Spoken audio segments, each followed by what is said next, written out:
2,000 people died for a wooden bucket. Let that sink in. Not for gold, not for land, not for freedom, but for a cheap, dirty, wooden bucket used to water horses. This is the War of the Bucket, and it is the ultimate proof that humans have been absolute idiots since the beginning of time.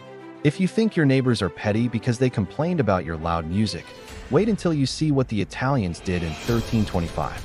This wasn't just a small street fight. It was a 20-year-long bloodbath that humiliated a massive army and changed history forever, all because of a piece of wood that today would cost you $5 at a hardware store. To understand this madness, we have to look at the two cities involved, Medina and Bologna. These two were like the toxic exes of the Middle Ages. They hated each other's guts for centuries. Why? Because of politics, of course. Bologna supported the Pope, and Medina supported the Holy Roman Emperor. It was the ultimate Team Blue versus Team Red situation, and they took it way too seriously. For years, they raided each other's farms, stole cattle, and insulted each other's mothers. The tension was so high that if a bird from Medina pooped on a roof in Bologna, it was considered a declaration of war. But the tipping point wasn't a bird, it was a bucket. One night, a group of soldiers from Medina decided they wanted to pull the ultimate prank. They didn't want to burn down the city or kidnap the mayor. No, they snuck into the center of Bologna, walked up to the main city well, and unhooked the wooden bucket. They probably stood there giggling like schoolboys as they carried it back to Medina. For them, it was the ultimate gotcha moment.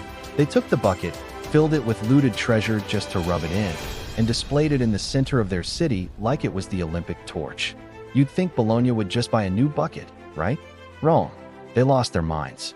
To them, that bucket was their dignity. It was their pride. Losing that bucket was like someone walking into your house, taking your favorite coffee mug, and then posting a picture of it on Instagram just to mock you. Bologna demanded the bucket back. Medina told them to go kick rocks. So, naturally, Bologna did the only logical thing. They declared a full-scale war.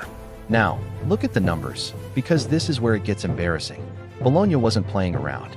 They raised an army of 30,000 foot soldiers and 2,000 heavily armed knights on horseback. It was a massive iron wall of death. Medina? They could only scramble together about 7,000 men. On paper, Bologna should have wiped Medina off the map in 15 minutes. It should have been a massacre. A 5-2-1 advantage usually means you can start celebrating before the fight even begins. But as we learned from the birds in Australia, numbers don't mean anything if you're incompetent. The two armies met at the Battle of Zappolino. It was late afternoon, the sun was setting, and the stage was set for a bloodbath. Bologna's generals were so confident they were probably already planning their victory parade. But as soon as the fighting started, everything went sideways. The Modenese soldiers, despite being outnumbered, fought like demons. They weren't fighting for a bucket. They were fighting because they knew if they lost, they'd never hear the end of it. They charged into the massive Bolognese lines with such ferocity that the larger army actually started to panic. In the middle of the chaos, the Bolognese soldiers realized their massive army was actually just a massive crowd of confused people who didn't want to die for a well accessory. The panic spread like wildfire. Soldiers started dropping their shields and running for their lives. The 7,000 men from Medina didn't just win. They chased 32,000 terrified Bolognese soldiers all the way back to their city gates.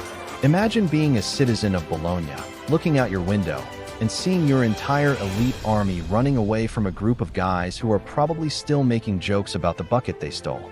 The Modenese army reached the gates of Bologna. Did they invade? Did they burn the city? Nope. They stayed outside the walls just long enough to taunt everyone inside. They even organized a palio, a traditional athletic game, right in front of the city gates, just to show everyone how little they cared about Bologna's military power.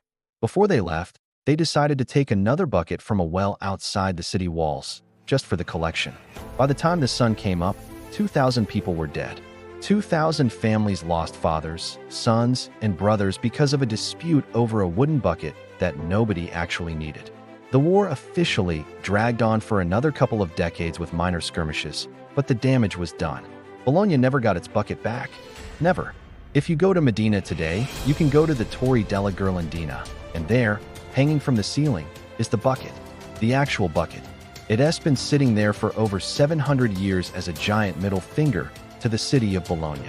It's a tourist attraction now. People take selfies with it. They look at it and laugh.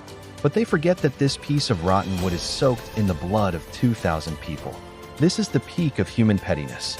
We've fought over buckets. We've fought over birds. And as you'll see in the next story, we even fought a war because someone's ear got cut off.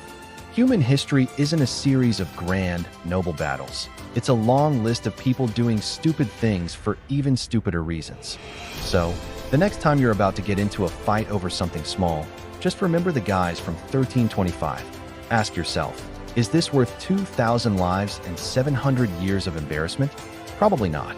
But then again, some buckets are just too good to leave behind. Subscribe if you want to see more proof that our ancestors were completely out of their minds, and stay tuned, because the next war is even dumber than this one.